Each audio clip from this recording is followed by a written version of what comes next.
आइए आज के इस खास विश्लेषण में गहराई से उतरते हैं और घर से शुरू होने वाले टेंट हाउस व्यवसाय की असली मुनाफा देने वाली हकीकत को समझते हैं। अक्सर बाहर से ये काम बहुत चकाचौंध भरा लगता है, लेकिन इसके पीछे की असली कहानी क्या है और एक शुरुआत करने वाला इंसान कैसे घर बैठे मात्र 2.5 से 5 लाख के छोटे बजट में इस बिजनेस को खड़ा कर सकता है, आज हम इसी का पूरा step by step road map decode करने वाले हैं। क्या गजब का कॉन्ट्रास्ट है ना। एक तरफ इवेंट मैनेजमेंट की वो दुनिया है जो बाहर से एकदम चमकदार लगती है, रोशनी, संगीत, जश्न और मोटा मुनाफा। लेकिन पर्दे के पीछे की वो कड़वी सच्चाई, टूटी हुई कुर्सियां, ऐन मौके पर काम छोड़कर भागते मजदूर, अचानक बंद पड़ने वाले जनरेटर और महीनों तक अटका हुआ पेमेंट। असल में एक टेंट हाउस मालिक को इसी संघर्ष से हर दिन गुजरना पड़ता है। तो चलिए जल्दी से आज के इस विश्लेषण का एजेंडा देख लेते हैं। हम शुरुआत करेंगे हकीकत की जांच से, फिर देखेंगे शुरुआत के पहले कदम, 2.5 लाख की चेकलिस्ट, लेबर और लॉजिस्टिक्स को संभालना, पेमेंट सुरक्षित करना और आखिर में मुनाफे को लंबे समय तक बनाए रखना। चलिए सीधे बढ़ते हैं पहले सेक्शन की ओर, हकीकत की जांच, यानी पर्दे के पीछे के डरावने सपने। अब जरा इस सिचुएशन को इमेजिन कीजिए। शादी का माहौल है, सब खुश हैं, लेकिन एक मालिक के लिए ये कितना बड़ा सिरदर्द है जब मेहमान खाना खाने के बाद अपने तेल लगे हाथ सीधे महंगे पर्दों पर पहुंच देते हैं, या फिर बच्चे खेल खेल में प्लास्टिक की कुर्सियां तोड़ देते हैं। ये सीधा मुनाफे पर चोट करता है। और सबसे बड़ी बात, ये एक ऐसा लगातार होने वाला आर्थिक नुकसान है जिससे बचना लगभग नामुमकिन है। इसे अपने बजट में मानकर ही चलना पड़ता है। और नुकसान सिर्फ सामान का नहीं होता। ये टाइमलाइन देखिए, ये नए मालिकों के सामने आने वाली एक बहुत बड़ी रुकावट है, पेमेंट का जाल। इवेंट के दिन तो आपने अपनी पूरी सर्विस दे दी, लेकिन फिर सामाजिक दबाव और रिश्तेदारों के चक्कर में पैसे अटक जाते हैं। 1 महीने बाद सिर्फ खोखले वादे मिलते हैं और 3-4 महीने बाद जाकर कहीं पेमेंट क्लियर होती है। सोचिए, एक नया बिजनेस बिना कैश फ्लो के इतने महीने कैसे सर्वाइव करेगा। आइए अब दूसरे भाग पर चलते हैं, शुरुआत के पहले कदम, यानी आपकी जमीनी तैयारी कैसी होनी चाहिए। अगर कोई घर से इस काम को शुरू करने का प्लान कर रहा है तो बिना इस ग्राउंड वर्क के मार्केट में उतरना बेवकूफ़ी होगी। सबसे पहला और अचूक नियम, किसी पुराने टेंट मालिक के यहाँ 6 से 12 महीने काम करके असल अनुभव लेना। उसके बाद फालतू खर्च बचाने के लिए अपना ऑफिस घर पे ही बनाना। और तीसरी सबसे ज़रूरी चीज़, सामान ढोने के लिए टाटा एस या बोलेरो जैसे किसी पक्के ट्रांसपोर्ट का जुगाड़ पहले ही कर लेना। ये बुनियाद है।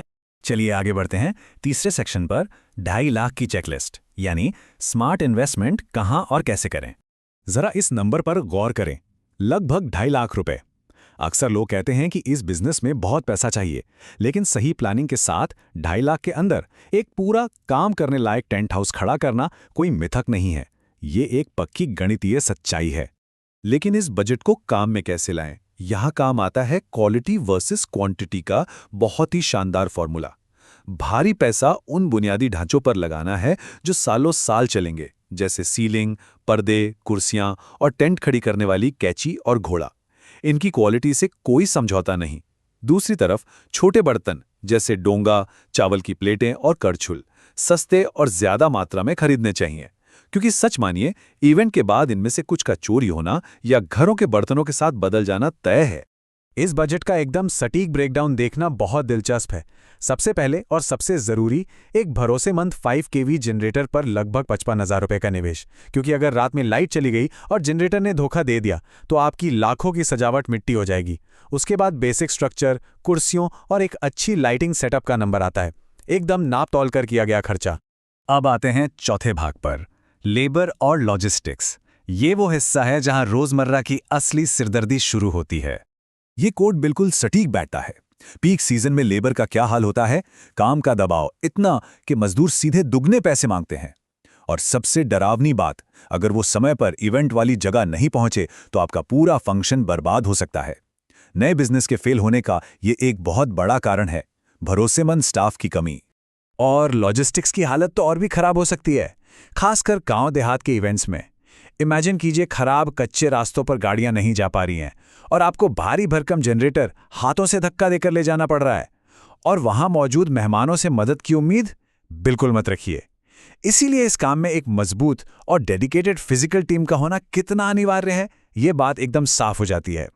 चलिए बढ़ते हैं 5वें सेक्शन पर, पेमेंट्स और कस्टमर्स को सुरक्षित करना, जो बिजनेस की लाइफलाइन है।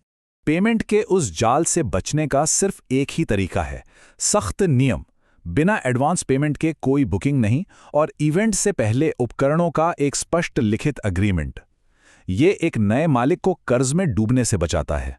साथ ही कस्टमर्स के साथ व्यवहार दोस्ताना लेकिन उसूलों पर एकदम पक्का होना चाहिए।